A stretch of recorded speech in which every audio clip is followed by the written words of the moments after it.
Good afternoon, everybody. My name is Robert Blink.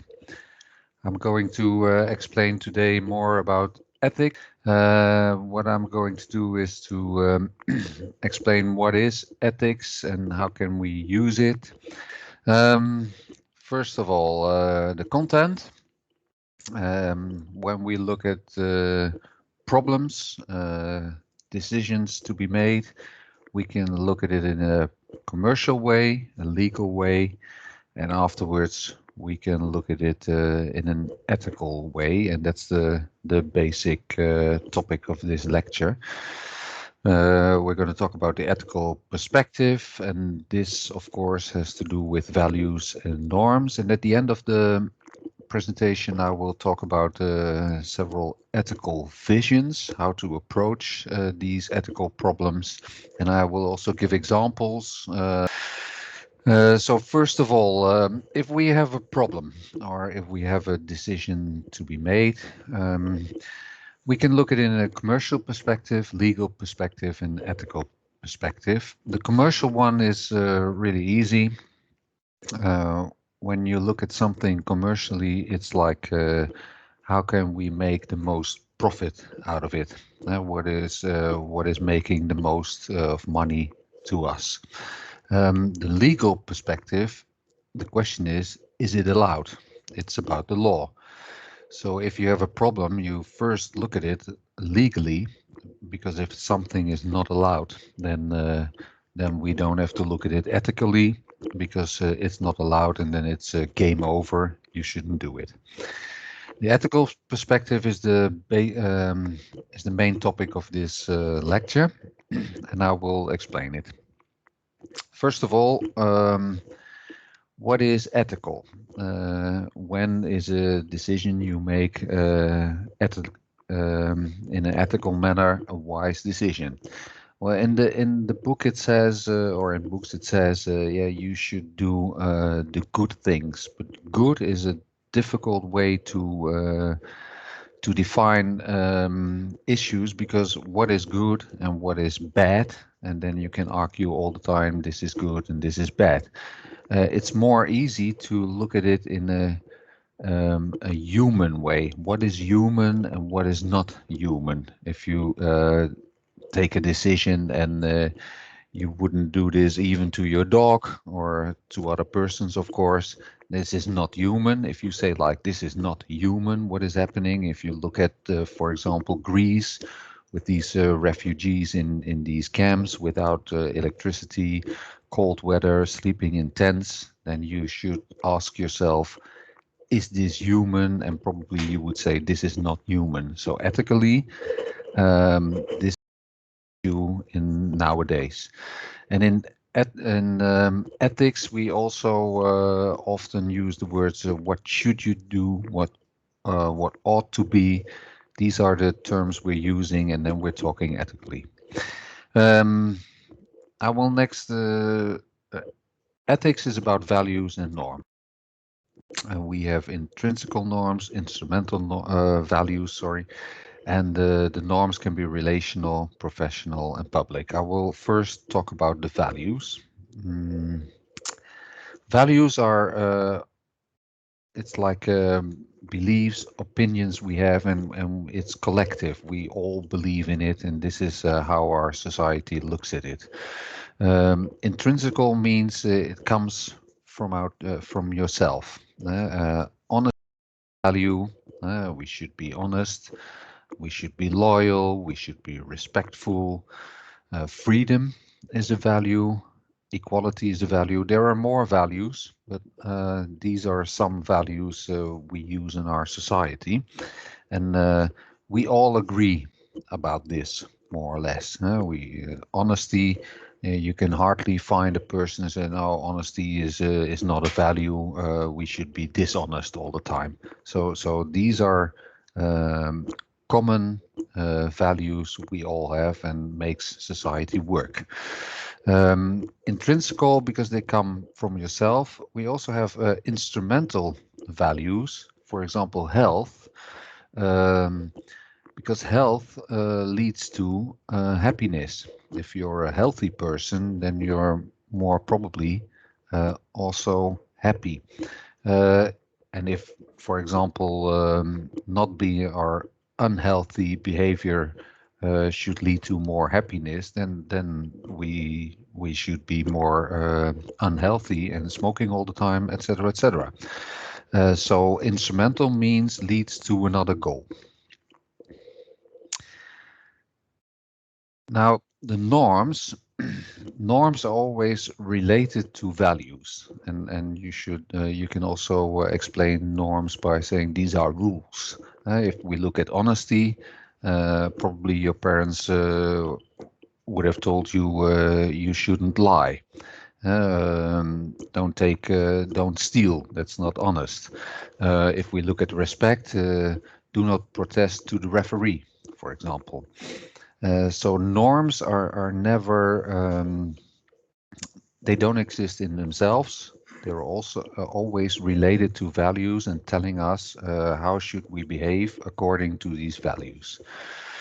Then we have relational norms. They are more between you people, among friends, at home, and in your education. How do we behave among students, among each other? Professional is more at work. What language do we speak? How do we address each other? How do we dress at work? And the most important for a society are the public norms. It's the norms we all use in our society, in our all-day life. Now, in ethics, we have two main ethical visions. One is deontology, and the other is consequentialism. Now, in both visions, we always use the next sentence. It's we look at the motive, principle, then the action, and then the consequence. The motive and the principle, you can also put the values in. In motive is like what motivates you, and normally it's the value that motivates you, and the principle is also a value. The action is the decision you make, and the consequence is if I take this decision, what is the consequence? Now, you see in consequentialism, you see the same riddle, motive, principle, action, consequence. Now, the difference between them is what is the most important one to you? If you have a decision to be made, do you look at the motive and the principle first, or do you give more importance to the consequence? We will treat an example afterwards. For consequentialism, it's the same, but then the consequence is more important. So it's the same line, but you have to choose between what is more important, the motive, or what is more important, the consequence. In consequentialism, the consequence can be divided into three possibilities. Hedonism, it's more like what gives me the most pleasure right away. Eudaimonism is more like happiness, and utilism is more functional. What is, for example, we are attending this lecture at 1 o'clock. What if the lecture would have been at Standen in Leeuwarden, and it would have been at 9 o'clock in the morning? Then you could say like, okay, it's 9 o'clock in the morning, I'm still in bed, it's cold outside, I'm gonna stay a little bit in bed and don't worry about the lecture. That's hedonistic. And the most important consequence for you is what gives me the most pleasure right away. If you look at utilism, you can also argue like, okay, for now, I will go to school. It's utile to me because then I master more the theories, and then I will probably have a higher score on the knowledge test. So The higher score on the knowledge test on the long term will give me more happiness in the end, because then I will pass the first year, second year, and have a successful career. So these are possibilities for the consequences. Now, another example. In Germany, we have Manuel Neuer, who's probably the best goalkeeper of the world. In England, we've got Harry Kane scoring a lot of goals. Now, this player gets injured. Now, these clubs always want to go to the hospital right away to get a scan. But these scans are normally you have to wait for like 6 weeks to get this scan for a knee problem. These soccer players, they want to go for a scan the next day or the day after. If we prioritize a soccer player, other people have to wait. Let's say like in this case, Manuel Neuer gets injured, then 5 people will have a phone call telling them your appointment is cancelled. You have to come back later, like 1 week later, and a lot of people have to wait more than 6 weeks because there are soccer players prioritized.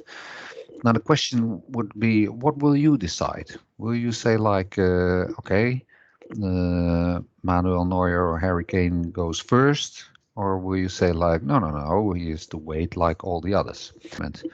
Now, then we go back at the line I showed you before. Some of you will say like, okay, what am I going to decide? So the action will be allowing him to go first or not. Now, if you look at the principle is the value is equality. Everybody is the same. That's something we agreed upon. And if we look at the consequence, the consequence is this player, let's say Manuel Neuer, if he goes first, there is more chance he will play in the European Championships and Germany can win these European Championships. And if Manuel Neuer plays in the European Championships and Germany becomes European champion, then a lot of people will be happy. So now the question is, what in your looking from your position, the question is, what do I think is more important, equality or happiness for a lot of soccer fans next summer to win the European Championships? Now, those who raise their hands and say like, no, he has to wait like everybody else. This is these people are deciding at this moment in a way of deontology. So the principle, everybody is the same, is the most important to me. He has to wait, and the consequence is chances of Germany being European Championship. I don't care. It's not important to me. There's also people reasoning the other way around. Okay, a lot of people will be happy if Germany wins the European Championship. So the value equality is less important to me in this matter. So I will decide he goes first. And that's consequentialism. And it's not like okay, this is wrong or this is right. No, it's the way you approach it. What do you think is the most important in this case?